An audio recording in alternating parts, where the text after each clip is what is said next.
JD Law News. Bienvenidos a JD Law News, el noticiero en el que el Código Penal no se queda solo en los libros, sino que también se relaciona con las noticias que observamos en el día a día.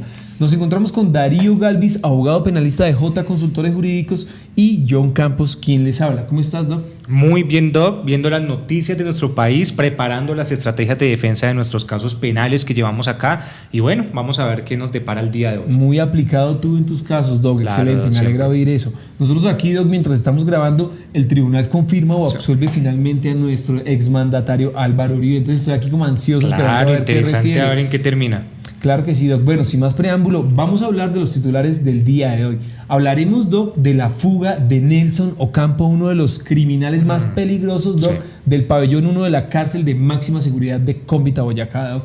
Interesante, Doc. También vamos a analizar la condena a 2 policías por el escándalo de las chuzadas a la ex niñera de Laura Sarabia. Uy, muy polémico ese tema. Polémico.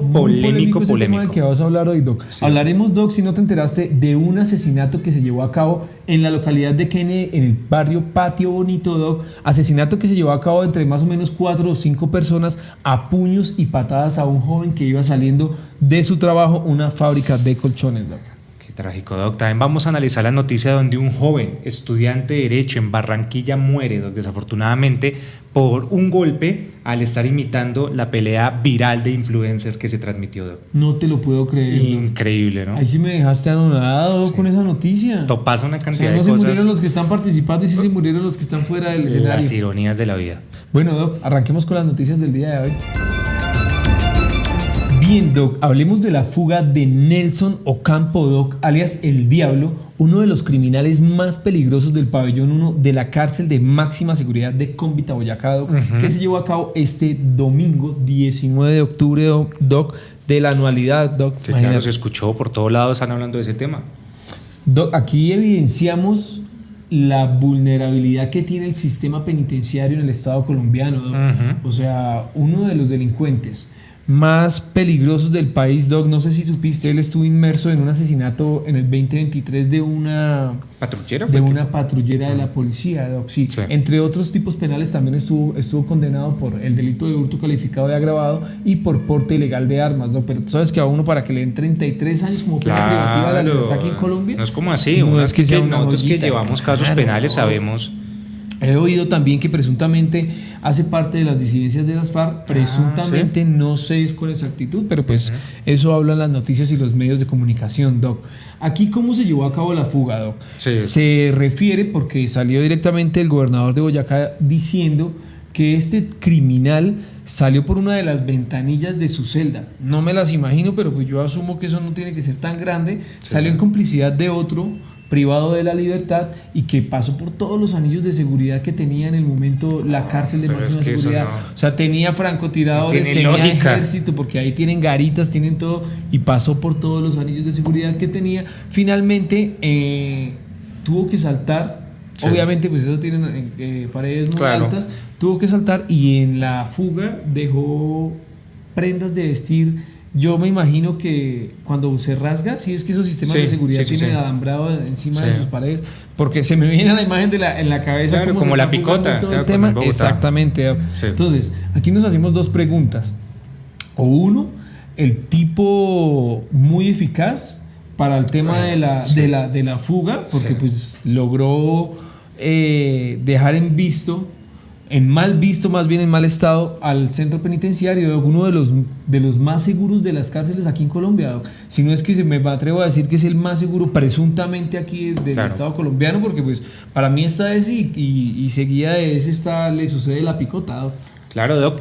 Importante ver esto que tú estás diciendo, de si se logra evidenciar que había como una falla en la seguridad, pero yo sé, y las personas que nos están escuchando, todos los colombianos, obviamente esto es solamente a modo de ejemplo, no es argumentando y diciendo que todos los colombianos pensamos así, pero la mayoría pensamos que presuntamente fue alguien del IMPEC que les ayudó para que pudieran salir, porque eso no, o sea, salir así de fácil a lo James Bond, discúlpenme, eso no va a pasar, ¿sí me entiendes?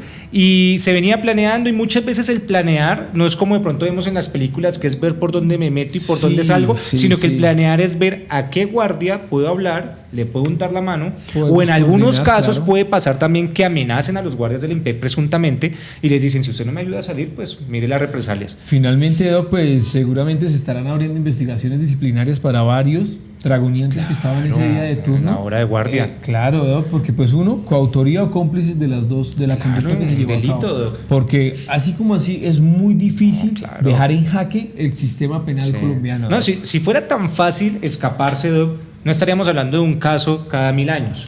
Estamos hablando de varios casos cada mes. Doc, una pregunta.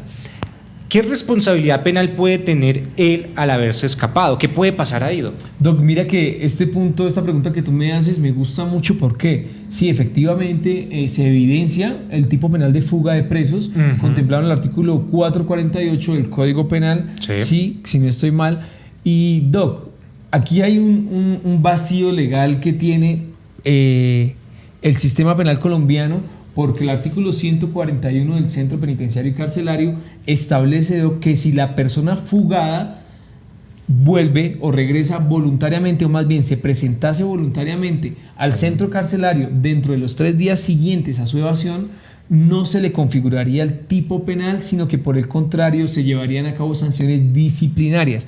Tengo entendido que también hasta 120 días de tema de redención, se ¿cierto? Le quita redención de pena. Sí, es verdad lo que dices, que el Código Penitenciario y Carcelario establece esto. Entonces, pues bueno, aquí tenemos dos opiniones, ¿no? Unas personas dirán, no, eso es alcahuetear a esta persona como tal, de cómo es que se va a ir y tiene 3 días para pensar y vuelve, me catear, ¿no? Y me devolví. Exacto, y no pasó nada. Y me devolví y no pasó nada. Otro lo pueden mirar desde otro punto de vista y decir, no, pues es mejor que la persona al irse de pronto como que reaccione y diga, ¿qué hice? Y me devuelva a que ya se quede afuera y de pronto termine cometiendo más delitos. En lo que a mí respecta, que el tipo penal se configura una vez uno tiene la intención y lo ejecuta. Se sale. Yo ya me salí del centro carcelario, si me cogen 2-3 cuadros después, o si me entrego, si me arrepiento por X o por Y motivo, porque me dispararon, porque no sé. Para ya que se dé. Sí, o sea, eres de la postura que no se le dé esos 3 días. Es muy permisivo el tema. O sea, yo estoy en un centro carcelario. Es que esto no es un centro de reclusión, Doc, ni mucho menos. Esto es un establecimiento carcelario, Doc, de máxima seguridad. O sea, sale uno, va y se arrepiente y se devuelve y no tiene sanciones ni perjuicios de tipo penal, Doc. No. Exacto, porque tiene las disciplinarias. Ahora, otra persona diría, bueno, si este sale y va y comete un delito, pues porque por lo general puede decir la gente, no, él va a salir y va y mata a otra persona, o va y sale, puede cometer un feminicidio, porque así ha pasado en algunos casos, o va, sale, comete un hurto y se vuelve. Pero si se logra comprobar ya esos delitos que cometió al salir, pues se le va a iniciar un proceso aparte y tendrá que cumplir esos años de prisión. Pero bueno, muy interesante lo que tú dices, Doc, tu postura. Pero bueno, vamos a ver qué piensan las personas. Comenten, comenten ahí en los videos en el video de YouTube o Spotify. Si usted está privado de la libertad, ya sabe que si usted se fuga del centro carcelario, tiene 3 días hábiles para regresar y que no se le configure el tipo penal de fuga de presos. Eso es un tipo penal para los delincuentes. Para los delincuentes. Claro que no es fácil. Yo no entiendo cómo este tipo lo logró. Nada, eso tuvo que haber sido con ayuda, presuntamente. Bueno, y aquí hay otro meollo del asunto, como dicen coloquialmente. Aquí de este árbol sale una raíz, Doc. ¿Por qué? Porque si hubo complicidad o coautoría, ¿qué implicaciones de tipo penal tendría para estos dragoniantes o las personas que estaban prestando el servicio justo en el momento de la fuga, Doc? Claro, porque esto también se enmarca en el Código Penal colombiano, Doc. Claro, ellos tendrían que responder penalmente por el delito, Doc. Y también pues ya temas Doc, directamente... Claro, aquí hay unos tipos penales que presuntamente, si efectivamente se logra corroborar que tiene complicidad por algún tipo de servidor público, Doc, estaríamos hablando del tipo penal de favorecimiento de fuga de presos, contemplado en el artículo 449 del Código Penal, y este sí me gustaría indicarlo, Doc, taxativamente, para que las personas sepan y qué implicaciones van a tener estos dragoniantes que seguramente ayudaron a la fuga, Doc, presuntamente solo una ayuda. No, eso no pasa. Y qué bueno que haya responsabilidad penal, Doc, porque claro, entonces imagínate. Eso se vuelve una fiesta. Sanciones disciplinarias, lo sacan de su cargo, lo apartan de su cargo y estuvo. No.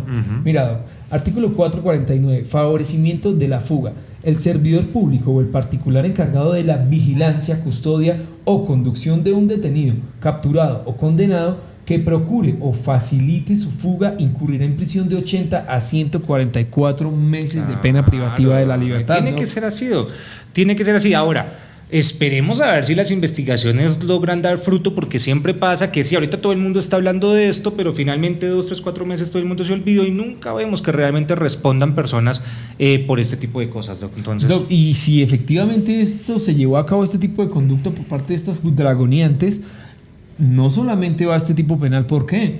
Porque ellos no lo hicieron gratis. Ellos tuvieron que haber recibido algún tipo de dávidas, o por lo menos tienen que tener una promesa de dávida para darles de aquí a mañana. Claro, Doc. Una plata y otra amenaza. Exacta. Entonces ya se configuraría también el tipo penal de cohecho, Doc.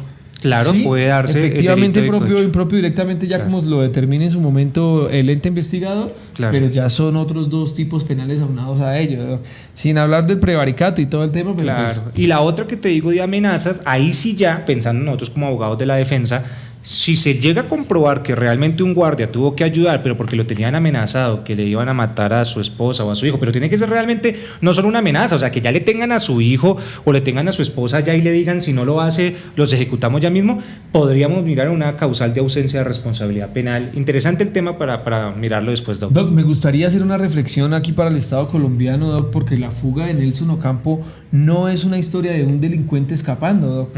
Esto es la radiografía de un sistema penitenciario que todavía tiene grietas, Doc. Sí. O sea, cualquier delincuente que tenga los recursos económicos, la capacidad intelectual y todo el tema organizacional puede llevar a cabo una fuga del centro, del centro carcelario más seguro, presuntamente, del Estado colombiano, Doc. Entonces aquí es donde uno se pregunta, ¿tiene vulnerabilidades el sistema, no solo el sistema penal acusatorio, sino aunado a ello también el sistema penitenciario y carcelario de Colombia, Doc? Y los tiene, sí. Bueno, Doc, hablemos de la segunda noticia del día de hoy. Doc, la segunda noticia que vamos a mirar el día de hoy, pues ha sonado mucho en el país, porque pues esta noticia se sostuvo mucho tiempo en las redes sociales, en los medios de comunicación, porque hablaban respecto al tema de Laura Sarabia. Okay. Como ustedes saben, ella anteriormente pues trabajaba en el gabinete de Gustavo Petro, y pues se llegó a esa conclusión de que por ella estar en el gobierno entonces podía hacer lo que se le daba la gana, en pocas palabras. ¿Y por qué digo esto? Claro, ¿y por qué digo esto? Porque condena finalmente un juez de conocimiento de Bogotá, Doc, a los 2 policías que participaron en esas chuzadas de comunicaciones de la ex niñera de Laura Sarabia, y pues esto se armó un problema impresionante, porque al principio solamente habíamos escuchado que se había llevado a cabo estas interceptaciones, pero pues no le habíamos dado mayor relevancia jurídica. Mucho. Sí, o sea, ¿cómo decirte? Noticias o no, pero jurídicamente no se le había dado, porque hasta ahora el juzgado vaya a condenar, pues ya nos dice realmente qué fue lo que pasó. Y lo que pasó, valga la redundancia, es que tanto era un capitán y un patrullero, ahora ex capitanes patrulleros de la policía, dice que ellos como tal presentaron informes y elementos materiales probatorios falsos que hicieron incurrir en error a fiscales y a jueces para que autorizaran esas interceptaciones ilegales a la ex niñera de Laura Sarabia. También dice que redactaron documentos con datos ficticios donde identificaban a la ex niñera como alias La Madrina y que era parte del grupo delincuencial Clan del Golfo. Delicadísimo lo que hicieron, ¿no?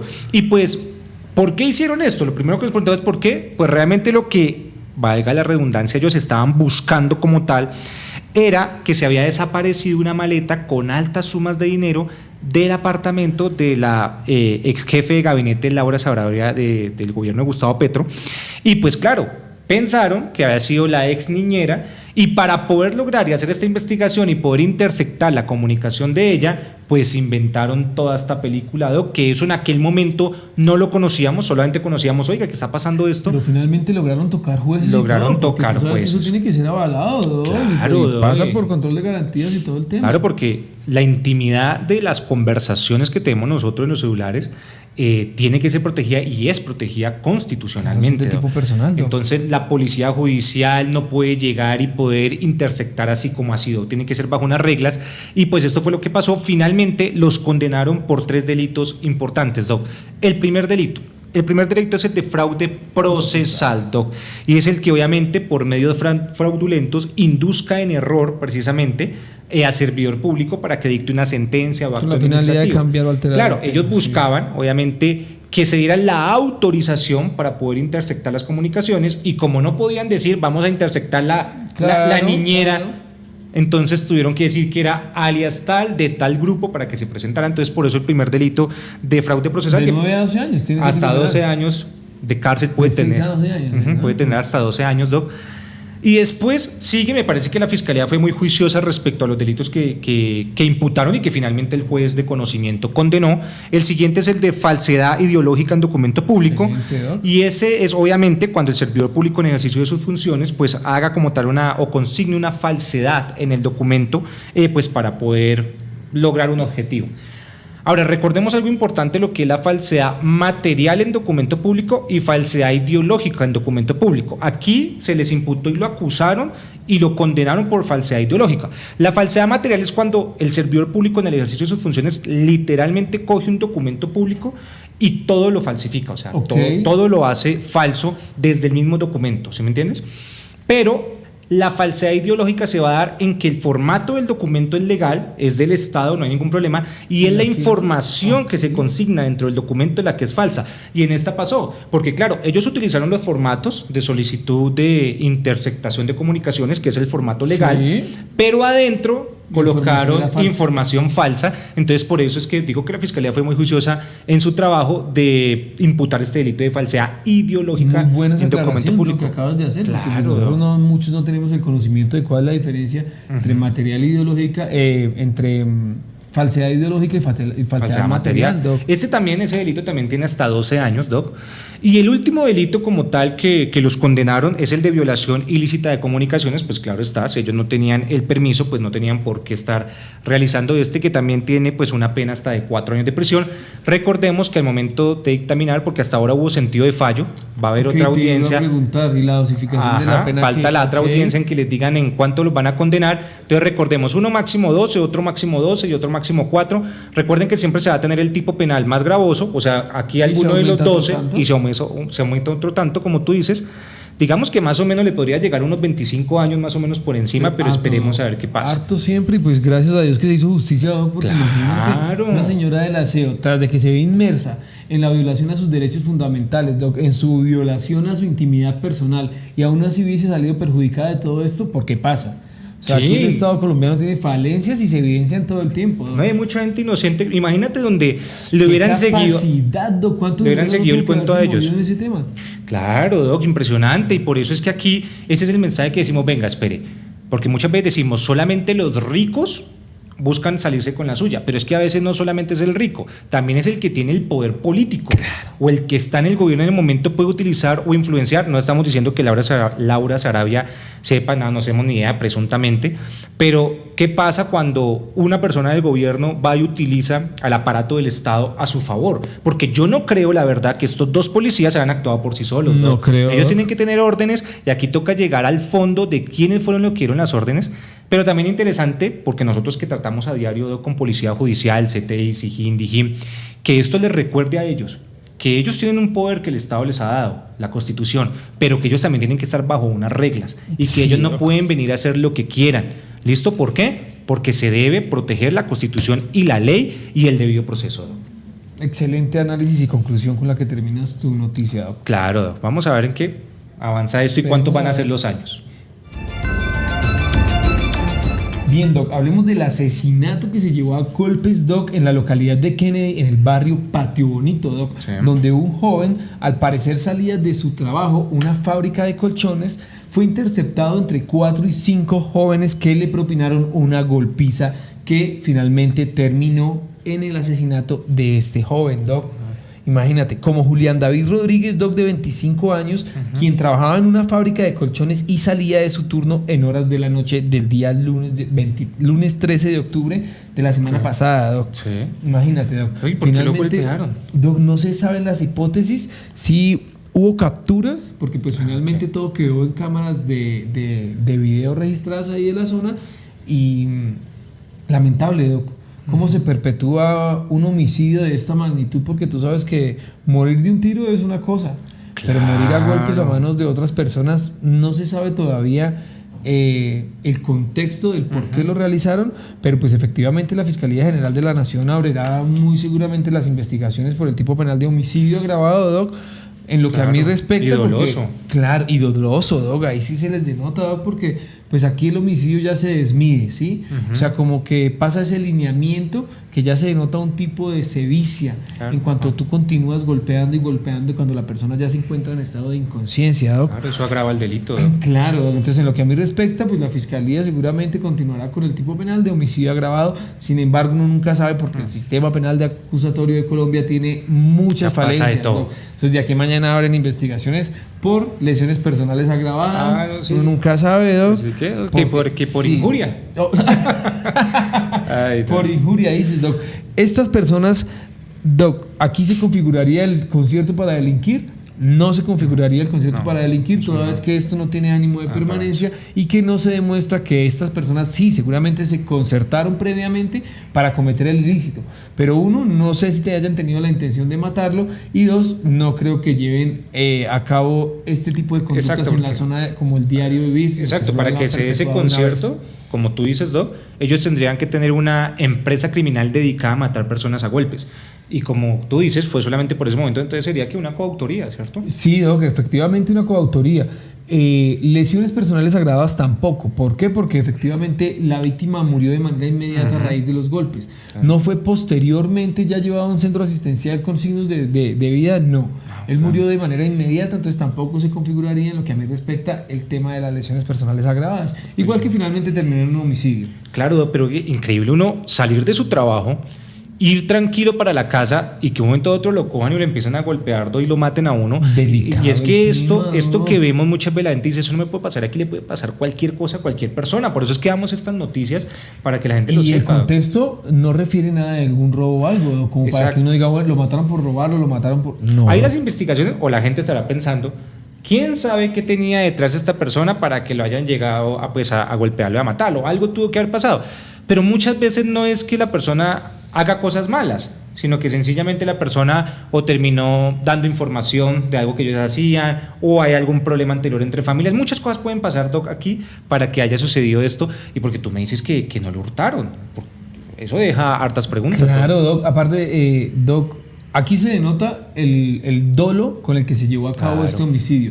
¿Tú podrías explicarles, Doc, a nuestros televidentes cuál es la diferencia entre cuando el homicidio se comete con dolo o culposo, por favor? Claro, Doc. Dolo, hay que tener dos elementos para que se dé el dolo, y es, yo tengo la voluntad de agredir, de matar, o sea, de cometer el delito, y también tengo el conocimiento de que esa acción que yo estoy llevando a cabo es un delito. ¿Sí me entiendes? Sí. Entonces, cuando se tiene la voluntad y el conocimiento, podemos decir que es doloso. Por eso decimos que en este caso concreto tuvo que haber dado dolo, porque se ve como ellos van y lo golpean con voluntad, y pues cualquiera sabe que si yo empiezo a golpear a alguien reiteradamente, pues puedo cometer. O sea, hablamos de elemento volutivo y elemento cognitivo para que se lleve a cabo y se configure la voluntad y conocimiento. Perfecto. Ya el tema culposo es cuando vemos que alguien, por la infracción al deber objetivo de cuidado, o sea, por imprudencia, termina cometiendo un delito y responde también penalmente. Pero en aquí este imprudentes caso, ni negligentes no son. No, aquí es doloso, eso sí estamos seguros. Pues finalmente, próximamente les referiremos qué llevó a cabo la Fiscalía General de la Actuación, de la Actuación Procesal, qué tipos penales imputó, si efectivamente se consumaron o no condenas por este hecho, por esta conducta, pero pues obviamente lamentamos lo sucedido tanto para él como para su familia, porque pues realmente es indignante esto que está sucediendo en la ciudad de Bogotá. Claro.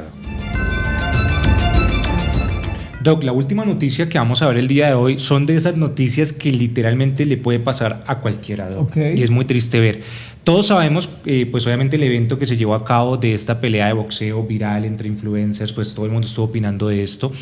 Y pasó que en Barranquilla, Doc, un estudiante de Derecho de la Universidad Sergio Arboleda de 23 años, pues estaba compartiendo con sus amigos, viendo obviamente esta pelea que se estaba transmitiendo, y empezó con otro amigo, habían varios, pero con otro amigo empezaron a molestar, como a hacer juego de boxeo, y el otro amigo de 18 años le propina un golpe, Doc, en la cara, y él cae inconsciente. Uno diría, bueno, pues de pronto... Knockout. Sí, o sea, tiene muy buen puño, se podría decir.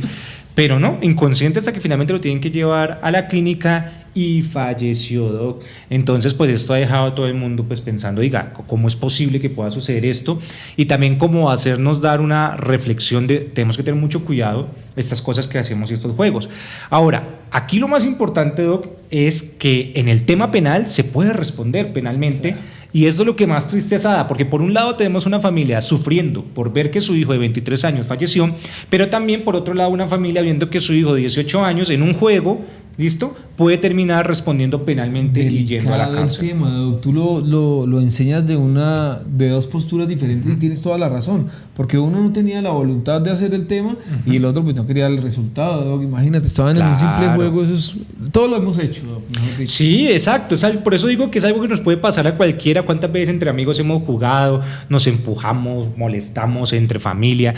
Pero bueno, Doc, aquí vamos a ver, y qué bueno que en la anterior noticia explicamos un poco el tema doloso, porque aquí sí vamos a ver el escenario de un homicidio no doloso, sino culposo, Doc. O sea que sí tiene responsabilidades de tipo penal este joven. Claro que sí. Las autoridades informan y la misma policía es consciente de que esto fue producto obviamente de una imprudencia, que esto no se quería cometer el homicidio. Obviamente pues hay que hacer las investigaciones pertinentes. Claro.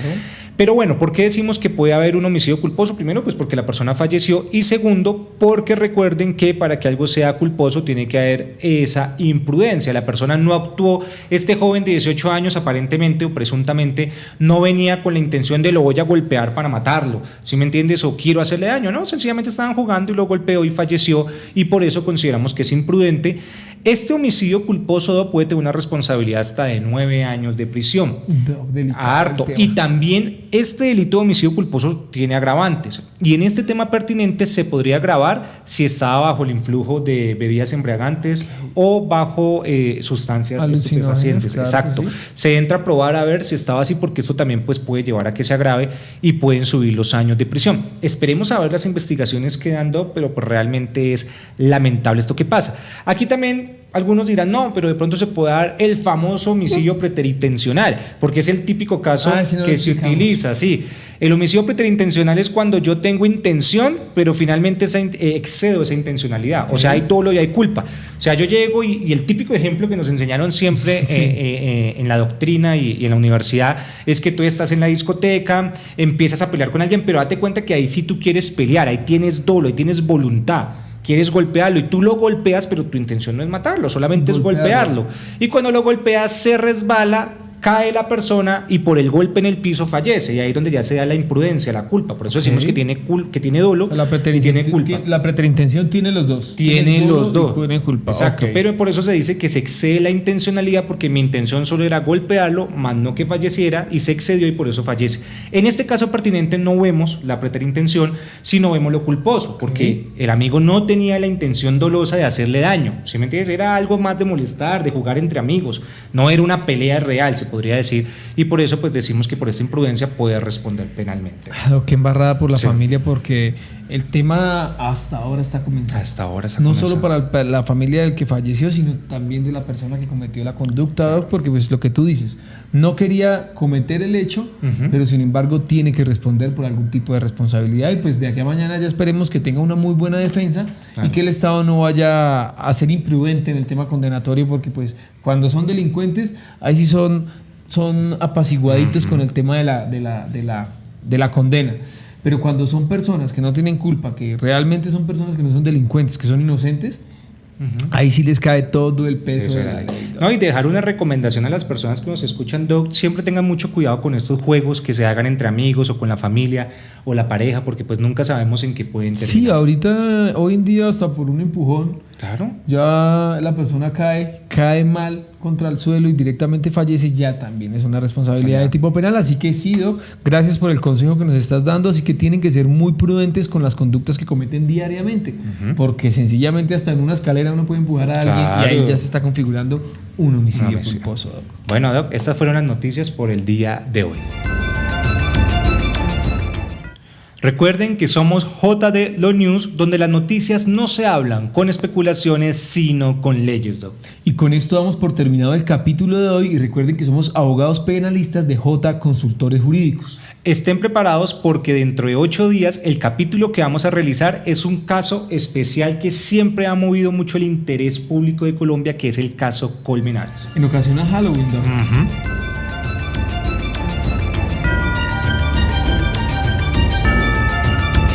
JD, lo News.